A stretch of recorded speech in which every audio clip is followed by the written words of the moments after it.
Aujourd'hui, j'ai envie de partager avec vous ce qui pour moi représente les clés ou les étapes pour prendre un chemin de transformation dans nos vies. Je suis Alexandra, je suis coach professionnel certifié et à travers ces podcasts, je vous accompagne à rendre vos envies et vos projets vivants en vous libérant de vos freins et de vos peurs.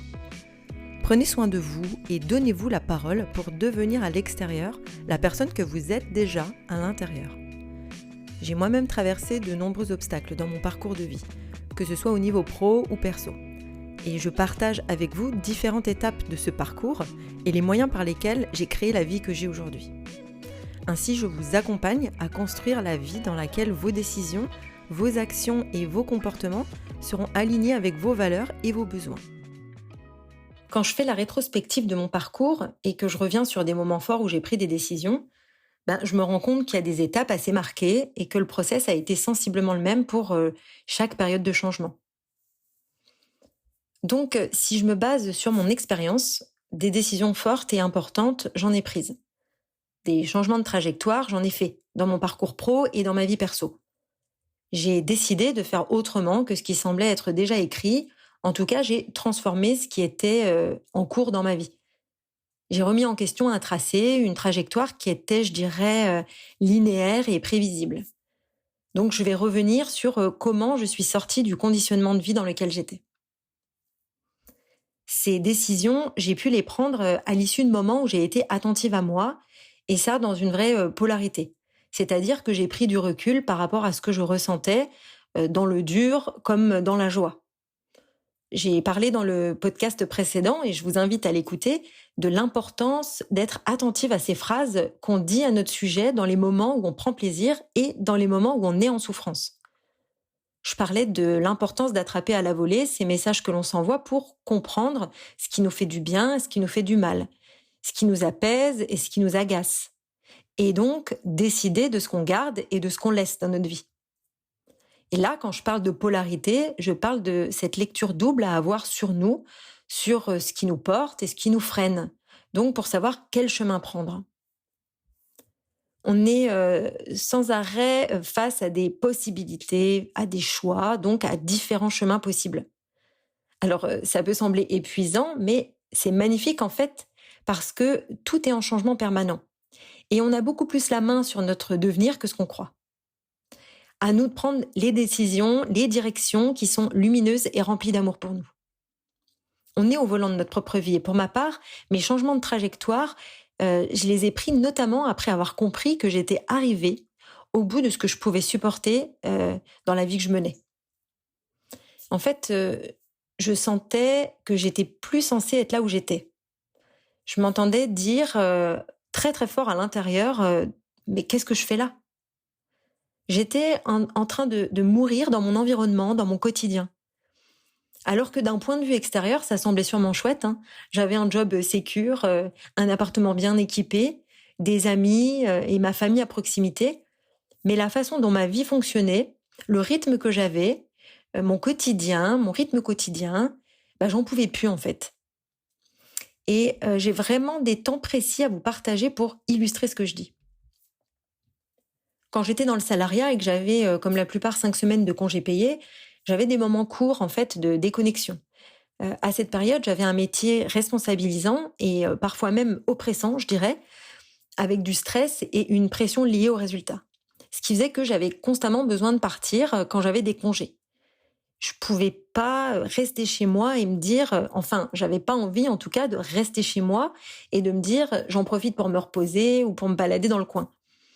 Parce que si je restais là où je vivais, globalement, je connaissais déjà un peu les alentours et j'avais plus trop l'impression de découvrir et de me nourrir. Donc j'avais besoin à chaque fois de partir et d'aller voir ce qui se passait ailleurs. Comment les autres fonctionnaient, comment ça tournait en fait ailleurs. Je pense au mode de vie, à la culture et même aux phénomènes de société. J'avais besoin de découvrir et de savoir ce qui se passait ailleurs. En tout cas, j'étais attirée et curieuse de ça. Sûrement parce que dans le fond, je sentais que la vie, ça pouvait pas être que ça. Ça pouvait pas être que ce que j'étais en train de vivre au quotidien. J'avais besoin d'aller m'inspirer pour peut-être respirer.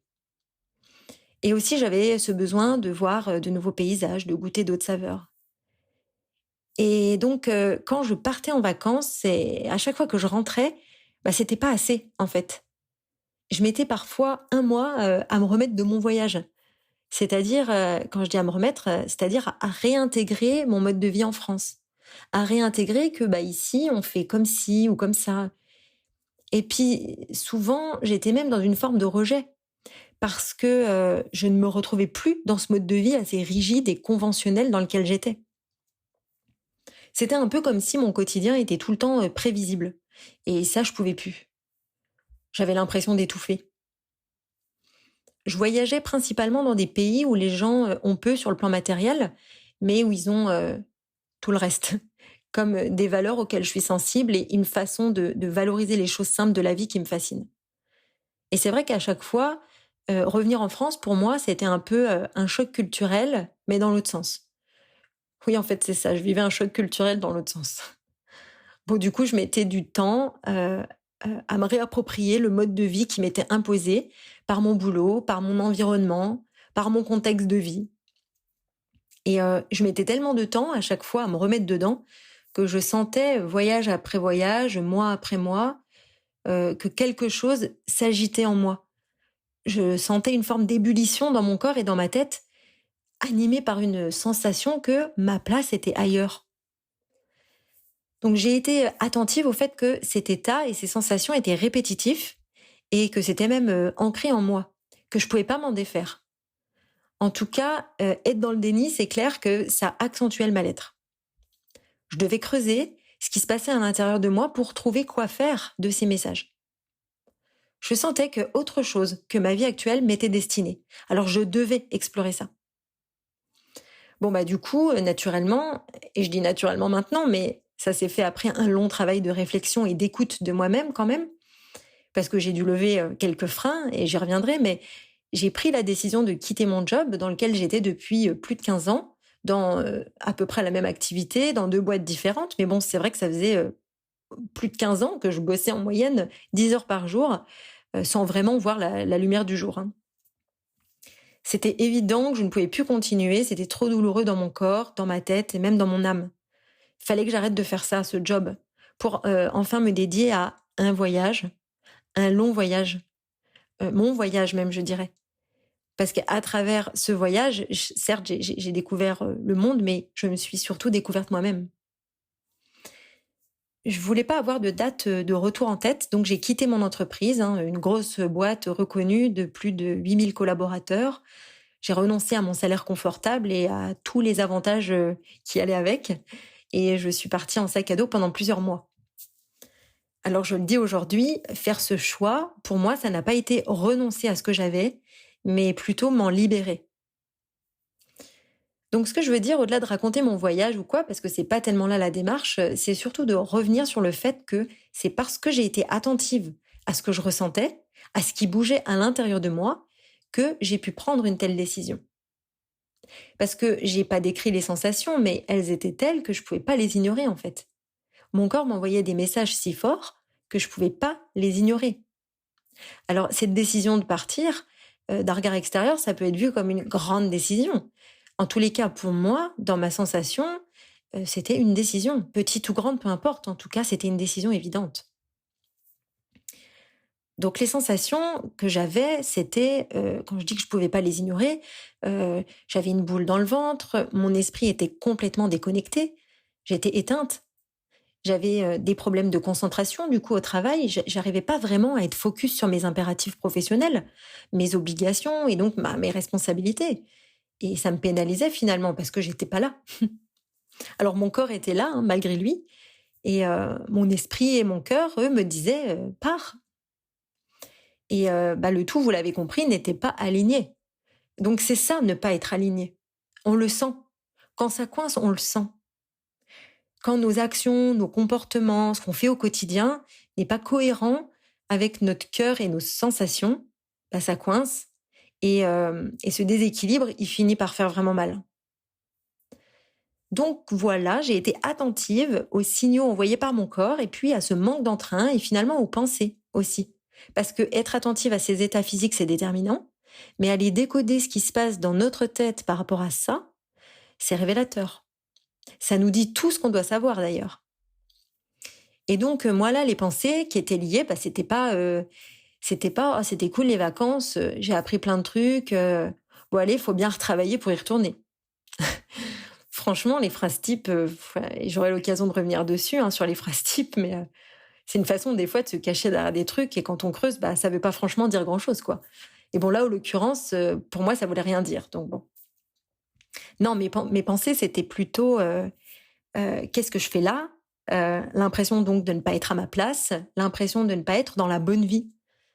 Et je me disais, «Et si je pouvais vivre ailleurs et autrement? Et si je pouvais avoir du temps? Et si je pouvais donner vie à mes envies qui crient si fort à l'intérieur?» J'avais l'impression aussi de manquer des choses, d'avoir, beaucoup à apprendre et puis finalement de passer à côté, d'en être privée parce que rester où j'étais, dans la ville dans laquelle j'étais depuis des années, bah, finalement, c'était faire un peu tout le temps la même chose et ne pas renouveler mes apprentissages. Bon, je dis ça, on en apprend toujours en vérité quand on y est attentif. Tous les jours, par exemple, si on prend soin de faire le bilan de la journée, on se rend bien compte que même quand on est dans la même ville et qu'on côtoie pardon, les mêmes personnes, chaque jour, on en apprend. Bon, bah ok, mais c'est rarement des apprentissages, je dirais, révolutionnaires pour nous. C'est rarement éloigné de nos sujets courants et habituels. C'est rarement des sujets qui nous nourrissent profondément et qui transforment notre vision des choses ou qui nous apprennent à faire autrement. Tout du moins, ça nous amène rarement à intégrer que d'autres ailleurs puissent faire autrement, qu'on n'a pas la vérité absolue et que notre pratique, elle n'est pas universelle, quoi. En tout cas, c'est ma perception liée à mon expérience. Bon, et du coup, décoder que derrière mes sensations, il y avait aussi ces pensées-là, ça m'a permis d'identifier ce qui était important et vital pour moi, c'est-à-dire mes valeurs fondamentales, mes piliers de vie. Et à un moment donné, bah, ça a fait tilt. Je me suis dit, ok, je peux plus faire avec, je peux plus ignorer, je passe à l'étape suivante. Quand on ne peut pas assumer et incarner ses valeurs dans la sphère globale de sa vie, on n'est pas aligné. Par exemple, si j'ai des valeurs bien définies dans ma vie perso et que je ne peux pas les assumer et les incarner dans ma vie pro, ou l'inverse, alors je peux pas me sentir entière et heureuse. Quand un pan de notre vie est déséquilibré, en fin de compte, les autres le sont aussi. Parce que tout est interconnecté. On vit pas plusieurs vies dissociées. On est un tout et tout est lié. Et comprendre ça, ça ouvre une vision holistique et des perspectives plus douces et adaptées pour nous. Comprendre ça chez soi, ressentir qu'on est malheureux dans ce qu'on vit, sentir ce profond sentiment intérieur qui nous dit qu'on n'est pas à la bonne place, écouter ça, c'est la première étape selon moi. Quand on a mal au dos le soir en rentrant, c'est pas forcément qu'on a porté des trucs lourds dans la journée. Quand on a mal à la nuque le matin, c'est pas forcément qu'on a dormi dans une mauvaise position. Quand on a mal au ventre dans la journée, c'est pas forcément parce qu'on a mangé un truc qui passe pas. Quand on est agacé, c'est pas forcément parce que quelqu'un nous a contrariés. Et quand on se dit j'ai pas envie, c'est important, vital, nécessaire de décoder ce que ça veut dire. Et d'autant plus si c'est répétitif. La deuxième étape, pour moi, c'est de s'autoriser à explorer ce qui n'est peut-être pas dans notre champ habituel, mais qui est peut-être notre destinée. J'ai compris que si je le faisais pas, c'est-à-dire si je regardais pas ce qu'il y avait d'autre que ce que je faisais tout le temps par habitude, rien ne changerait significativement dans ma vie. Et que je finirais peut-être par revenir même au point de départ. Alors je me suis ouverte à d'autres perspectives. J'ai laissé de la place à de nouveaux sujets, à de nouvelles rencontres, à de nouvelles expériences. Parce que selon moi, le meilleur moyen de savoir si quelque chose nous convient ou pas, c'est d'en faire l'expérience. Encore une fois, c'est la vie qui nous dit tout, il suffit d'y être attentif. Et vous savez quoi? S'autoriser à explorer de nouveaux champs, eh ben c'est là que la magie commence. Parce qu'ensuite, et c'est l'étape suivante, on suit le chemin et on fait confiance à la vie. Comment?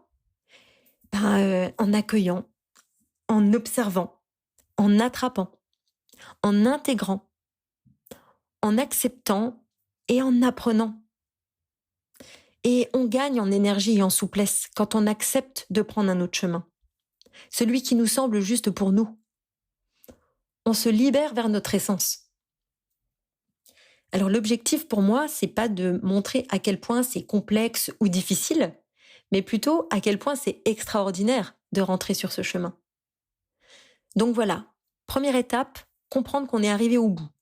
Identifier que là, on n'est pas ou on n'est plus dans la bonne vie. Autrement dit, c'est admettre qu'on n'est pas heureux ou qu'on aimerait faire autrement. Deuxième étape, c'est s'autoriser à explorer ce qui n'est pas dans notre champ habituel pour tester et apprendre à mieux nous connaître. Aller voir ce qui n'est pas notre destinée de base, mais qui peut le devenir. Et la troisième étape, je le redis, c'est faire confiance à la vie et suivre le chemin qui s'ouvre. C'est accueillir et écouter son cœur. Quand je suis partie en voyage, j'étais dans un état d'esprit où je savais que personne au niveau professionnel ne m'attendait. Donc je pouvais laisser libre cours à toutes les possibilités qui pouvaient survenir dans ma tête ou se présenter à moi. Et ça, encore une fois, ça a été possible parce que j'avais créé les conditions pour. C'est pas de la chance. J'avais fait en sorte de pas avoir d'engagement ou d'obligation à mon retour. Mon état d'esprit, c'était de me dire que tout était possible. J'aime bien cette phrase. Tout est possible. Et que j'étais prête à accueillir les éventuelles idées ou envies ou opportunités qui pouvaient se présenter. J'étais ouverte à me laisser guider pour goûter la vie. J'étais disposée et réceptive à ce que l'univers allait me proposer en chemin. Vous savez, l'étape où c'est magique. Et donc, au fil de ce voyage, dans la mesure où j'avais l'esprit totalement libéré, forcément, ça laisse les possibilités venir à nous et c'est l'occasion mentalement d'avoir une ouverture qui permet profondément d'apprendre à se découvrir et à se connaître. Et j'étais curieuse de moi-même, j'étais curieuse de la vie. J'avais créé de la place pour ça d'ailleurs. Et donc, je me suis découvert une passion et des compétences dans l'organisation et l'optimisation de voyages. Chose que je soupçonnais peu avant, parce que généralement, quand je partais, j'organisais vite fait, quoi. Je faisais les choses de base, comme réserver un billet d'avion, un logement pour 15 jours. Je me rendais pas vraiment compte de si j'aimais ça ou pas, parce que je le faisais sans y être vraiment attentive. Et donc, en fait, je me suis découvert une vraie affinité avec l'organisation de voyage. Et puis, j'ai éclaté des convictions à mon sujet. J'étais persuadée de ne pas être créative. Je me souviens que je disais souvent « Ah non, mais moi, je suis pas quelqu'un de créatif. » Mais quand j'ai commencé à lâcher des idées, j'ai compris que si, je l'étais. Et j'ai compris que la créativité attire la créativité, dès l'instant qu'on créait un espace pour ça. Avant, je bossais 9 à 10 heures par jour pour une boîte, pour laquelle j'étais exécutante, même si j'avais des responsabilités. Il n'y avait pas la place pour remettre en question les modes de fonctionnement et les process établis. L'organisation était en place. Fallait respecter et faire respecter les règles de l'entreprise, point barre. Donc, avoir libéré du temps dans ma vie, ça m'a permis de libérer de la bande passante et de créer des espaces pour laisser venir l'inspiration et permettre la libération de ce que j'avais à l'intérieur. Des choses que j'ignorais sur moi. Alors, je le dis, notre responsabilité est de mettre notre créativité en mouvement. C'est de laisser sortir ce qu'il y a à sortir. Et donc, c'est sortir de l'inertie et de la simple contemplation de notre vie. On a des idées, on a des rêves, on a des projets et des envies. L'action, la concrétisation, c'est primordial.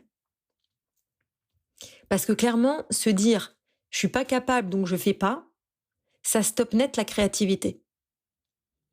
Notre cerveau, il donne automatiquement raison à notre croyance. Il se dit « ok, je vois ce que tu crois, je vais te prouver que tu as raison, je vais te couper de tes idées ».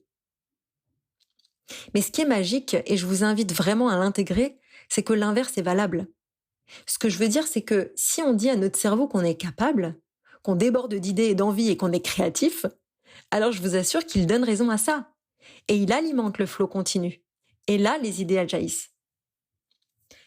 Quand on a une idée et qu'on regarde ses freins intérieurs, et qu'en plus, on leur donne la parole, bah, on se sabote direct. C'est ça l'auto-sabotage. C'est quand on laisse le temps à nos pensées de nous dire qu'on ne sait pas, qu'on ne peut pas, qu'on n'est pas capable.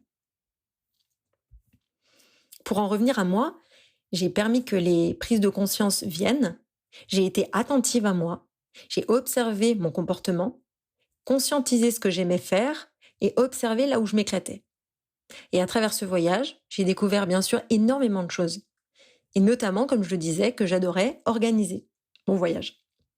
Je prenais énormément plaisir à rechercher les billets d'avion, rechercher les différents moyens de transport, à optimiser les itinéraires, à chercher les logements, les pépites, à créer des liens avec les autres.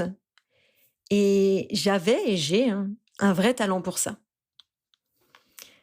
Vu que j'étais en pleine ouverture, bah là du coup, ça m'a permis de définir une voie qui pouvait me plaire, de définir une activité qui pouvait me correspondre réellement, liée non pas à mon cursus scolaire, non pas à un job précédent ou à mon expérience professionnelle passée. Non, réellement liée à des compétences que je me suis découvertes et à une affinité réelle avec une activité, avec finalement un talent que je n'avais pas encore exploré jusque-là. Donc là, c'est quand même fabuleux quand on arrive à prendre conscience de quelque chose qu'on fait et qu'on adore et qu'on réfléchit à ce qu'on peut faire pour en vivre, pour gagner sa vie avec. Et c'est ce que j'ai fait. Je me suis interrogée à savoir dans quelle mesure ces compétences que j'avais trouvées et que j'avais découvertes de moi, je pouvais les mettre au service d'une activité qui me permette de vivre. Et là, bienvenue dans le monde merveilleux de l'entrepreneuriat. Mais c'est un autre sujet et j'y reviendrai. Et il s'avère qu'à ce moment-là, j'étais dans un mode de vie complètement changé. Dans le sens où je me suis rendu compte par l'expérience, même si j'en étais déjà convaincue avant, mais que je pouvais être très heureuse avec peu. Et les gens que j'ai pu rencontrer, notamment les locaux, me l'ont prouvé. Le nombre de personnes que j'ai rencontrées qui avaient tellement moins que ce que je pouvais avoir quand j'étais en France, mais qui pour autant étaient beaucoup plus heureux et épanouis, bien dans leur famille, dans la façon dont ils œuvraient au quotidien.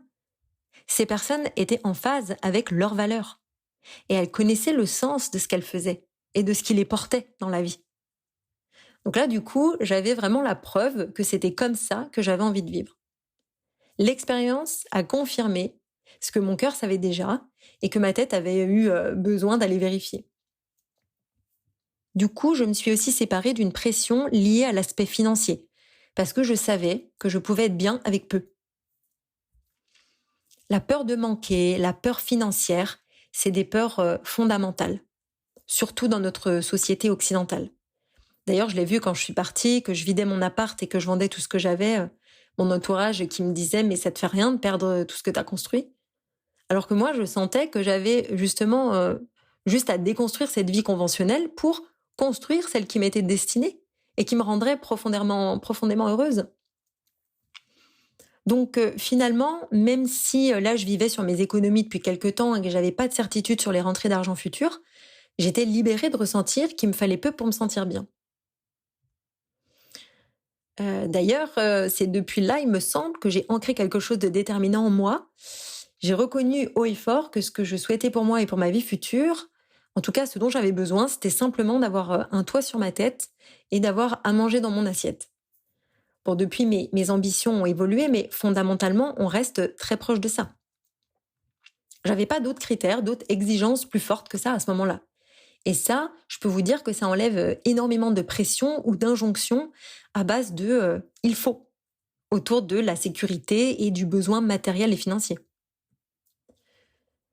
Pensez à mon canapé hyper grand et confortable, à ma grande télé OLED de haute qualité, à ma machine à café broyeur, etc. Bon, c'est tous des aspects de ma vie qui sont plaisants et agréables, oui, mais j'ai réalisé que c'était pas un incontournable pour moi pour être heureuse. Que, au contraire, c'était plutôt une façon de me détourner de ce qui comptait vraiment. Des vrais moments purs, simples, naturels que la vie a à offrir. C'était plus comme un leurre à mon bonheur, une illusion, une apparence, une façon de me faire croire que j'étais heureuse parce que oui, j'avais tout pour l'être, selon les codes de la société dans laquelle j'étais née. Je répondais à la norme, à ce mode de vie que la société avait décidé à ma place, à ce qui devait faire valoir mon bonheur. Mais non, penser par moi-même, ressentir par moi-même, décider par moi-même, en allant vérifier par l'expérience ce que mon cœur me disait, a confirmé que non, c'était faux. J'avais pas besoin de ça pour ressentir la joie, la sérénité ou le calme en moi. Et là, du coup, effectivement, je le redis, mais une fois que j'ai fait sauter cette pression financière qu'on peut être amené à avoir et que je comprends, ça a encore plus ouvert le champ des possibles pour mon avenir. Donc voilà, j'ai été attentive à ce que je faisais avec plaisir, ce que je pouvais faire pendant des heures avec plaisir, ce dont j'aimais parler pendant des heures avec plaisir sans me rendre compte du temps qui passe. Et je me suis retirée des freins ou des choses qui auraient pu me limiter, comme justement ce type de pensée. euh, oui, mais comment je vais faire pour gagner ma vie? Ou ce sera peut-être pas assez, je vais peut-être manquer. Comment je vais faire pour retrouver mon confort matériel? Et aussi, j'ai redéfini le sens du mot travail pour moi. J'ai repensé et reconsidéré les phrases types qui disent faut en baver pour réussir ou faut travailler dur pour y arriver. Vous voyez ce genre de phrase. Donc je me suis reprogrammée sur le sens du mot travail pour moi. Tiens, et d'ailleurs j'en profite pour citer l'étymologie du mot travail. Je ne sais pas si vous savez ça, mais le travail, ça vient du latin tripalium, qui désigne un instrument de torture composé de 3 pieux. Et quand on regarde l'image associée, vous pouvez taper sur Google, c'est un homme attaché sur 3 barres en bois mises en croix. Bon, en gros, le travail, c'est une torture. Donc, une source de souffrance. Bon, il est vrai que ce rapprochement de notions est controversé, mais pour moi, c'est bourré de sens. Une autre définition, et qui fait à peine plus envie, c'est le travail, c'est produire un effort et percevoir une rémunération en échange. Bon, ok. Donc, j'ai décidé de changer la perception que j'ai du travail. Faut pas forcément en chier. Il n'y a pas forcément de labeur. Ça peut être fun, ça peut être gai, joyeux et motivant. On peut faire ce qu'on aime. Et dans le même esprit, j'ai lâché avec d'autres aspects qui auraient pu être limitants, de l'ordre de oui, mais alors j'ai pas fait telle étude pour finalement faire ça. Ou toutes ces années d'expérience sur mon CV, ces compétences acquises aujourd'hui, ça sert à quoi? Alors déjà, ce que j'ai appris, c'est pas perdu. Même si je fais autre chose, dans d'autres contextes, ça me sert, c'est certain. Et puis au contraire, j'ai trouvé que c'était d'une grande beauté et d'un grand respect vis-à-vis de moi-même que de décider de prendre un tel virage professionnel et personnel. Donc voilà un peu les origines de mon parcours depuis que j'ai commencé à avoir des déclics sur moi, du moins à les voir. Quand j'ai réalisé des choses à mon sujet, j'en ai fait quelque chose. J'ai pris des décisions pour moi. Et c'est là où je veux en venir. Décider de sortir du mode pilotage automatique, ça m'a ouvert la voie de la création et de la transformation. Alors j'amène ce sujet en partageant pas mal d'aspects de ma vie perso, mais parce que ma base de travail et de réflexion, à travers les échanges ou les choses que je peux vous apporter, ça vient de moi et de mon expérience de vie. Ce que je partage, c'est pas forcément des méthodes ou des concepts que j'ai lus dans des livres. Bon, et encore que je pourrais, mais ce qui est surtout important pour moi de partager, quand bien même j'ai pu lire des livres inspirants ou écouter des podcasts, c'est comment j'ai eu des prises de conscience et ce que j'en ai fait. C'est de vous démontrer qu'il est possible de prendre des décisions transformatrices. C'est possible. Et quand on s'écoute, ça devient presque évident. Parce qu'on peut plus faire avec, on peut plus vivre avec. Et le déclic, il arrive ensuite. Quand on m'a dit, j'ai entendu plusieurs fois, « Ah, t'as eu le courage de partir ». Moi, j'avais envie de dire, mais toi, t'as le courage de rester. Donc, c'est par l'expérience, c'est par ma vie, c'est par mon vécu que j'ai à cœur de retranscrire ce qui, à mon sens, peut fonctionner. En tout cas, ce qui a fonctionné pour moi. Et pour être honnête, j'aurais aimé avoir ces déclics plus tôt dans ma vie. Donc, si ce partage peut vous inspirer, selon là où vous en êtes dans votre vie, eh bien, j'en suis heureuse. Ces étapes que je vous partage peuvent sembler basiques, mais basique, ça ne veut pas dire sans importance.